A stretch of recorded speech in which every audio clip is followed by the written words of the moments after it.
bonjour. Alors, je voulais vous faire un petit update sur mon hydrogénérateur Wattensee. Alors, j'ai acheté l'hydrogénérateur en 2019, à l'été 2019. La raison pourquoi je voulais cet équipement-là, c'est que j'avais eu quelques expériences avec des éoliennes, puis je trouvais qu'en traversée avec le bateau, ben souvent, je m'en vais vent dans le dos. Donc, je diminue mon vent apparent alors que j'ai besoin de générer de l'électricité, alors que j'ai une belle vitesse dans l'eau, aux alentours de 6 ou 7 nœuds, dans quel cas l'hydrogénérateur est très efficace. Donc, j'ai aussi beaucoup de panneaux solaires sur le bateau, environ 760 watts. Donc, pendant le jour, j'ai pas un grand besoin énergétique autre que les panneaux solaires ne sont pas capables de combler. Par contre, la nuit, j'apprécie avoir un petit extra d'électricité parce que j'ai une banque de batterie lithium de seulement 200 ampères, donc c'est relativement petit. Donc, avec l'hydrogénérateur qui fonctionne la nuit, quand les batteries commencent à être basses un peu, ben, je diminue mon niveau de décharge avec mes batteries au lithium, ce qui aide la santé de mon système électrique en général.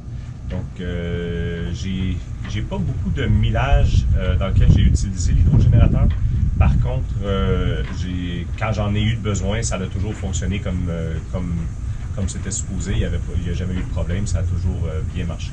Donc, je suis satisfait de l'unité, je suis satisfait de ce que ça fait. J'ai installé le convertisseur, le chargeur comme tel. C'est relativement facile à installer, tout ça fonctionne très bien avec mon setup d'électricité, donc j'ai pas de problème. Là où le bas blesse, c'est qu'il y a quelques temps, j'ai contacté Wattensee. Je savais que j'avais un entretien à faire aux 2 ans ou aux 10 000 milles nautiques.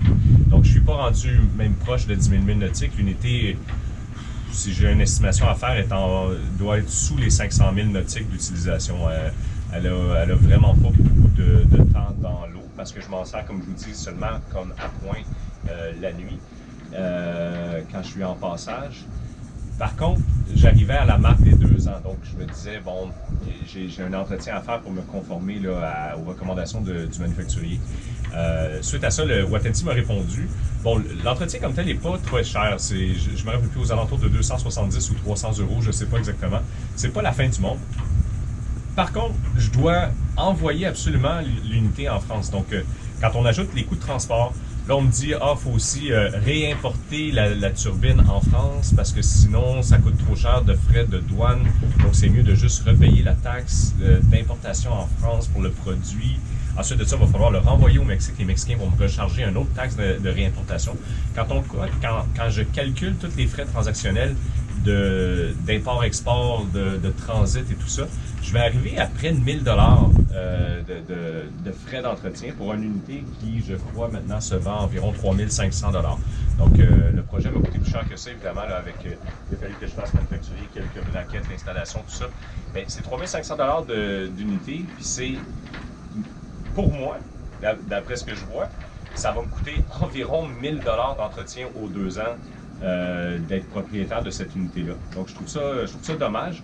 J'aurais aimé qu'il y ait une solution pour faire cet entretien-là, à tout le moins en Amérique du Nord, aux États-Unis à quelque part, ou encore mieux qu'il y ait un kit qui se vende avec les outils qu'il faut, les joints, les cils qu'il faut, et que je puisse faire cet entretien-là moi-même. Donc, c'est un très bel équipement, ça fonctionne bien, c'est un très beau concept. Je suis complètement satisfait du concept à la base. Là où ça devient un peu désolant, c'est de dire, ça me coûte 1000 $ environ entre le prix de l'entretien, les coûts de transport entre, je vais être en Australie, je vais être en Polynésie française, je dois le renvoyer en France. L'importation, l'exportation en France et dans les autres pays, les frais de tractation, pour un entretien qui est de 300 €, ça revient que ça me coûte, ça c'est 300 € incluant le travail, donc les pièces là-dessus doivent être environ 100-150 €. Donc pour 100-150 € de pièces, avec un travail que je comprends pas que je peux pas faire moi-même, je veux dire, je fais la mécanique, je fais l'entretien, je fais l'installation, la gestion électrique de tout mon bateau maintenant, ça fait 10 ans que je suis propriétaire de bateau. Comment ça se fait qu'on peut pas me donner une méthode qui va me permettre d'acheter les pièces, de les faire venir, ça va me coûter 100 €, 200 €, je vais faire l'entretien moi-même et je viens d'économiser 800 $, ça rendrait tout l'équipement, tout le système encore beaucoup plus attrayant. Maintenant, comme je vous dis, il n'y a pas de défaut au niveau du fonctionnement du système. c'est vraiment ce truc-là d'entretien, ça change beaucoup ma perspective sur le système. Puis je vais vous avouer qu'à ce point-ci, je suis un peu déçu de mon achat, là. Par contre, comme je vous dis, ça fonctionne bien. J'aimerais juste que Watt&C comprenne que d'avoir à renvoyer une unité en France pour faire un entretien qui supposément est impossible de faire soi-même. Qu'est-ce qui est impossible? Je veux dire, qu'est-ce qui est si compliqué? C'est une hélice, c'est un shaft, ça tourne. Il y a des joints toriques dans ça, j'imagine. Il y a un bain d'huile. Qu'est-ce qui est si compliqué qui est impossible à faire localement? Je veux dire, en tout cas, c'est mon point de vue. Je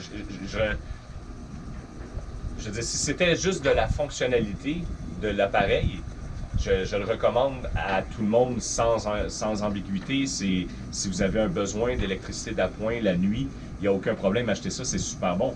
Mais après ça, quand on arrive à entrer en compte le coût total de propriété en facturant l'entretien qu'il faut faire, ça devient beaucoup moins intéressant.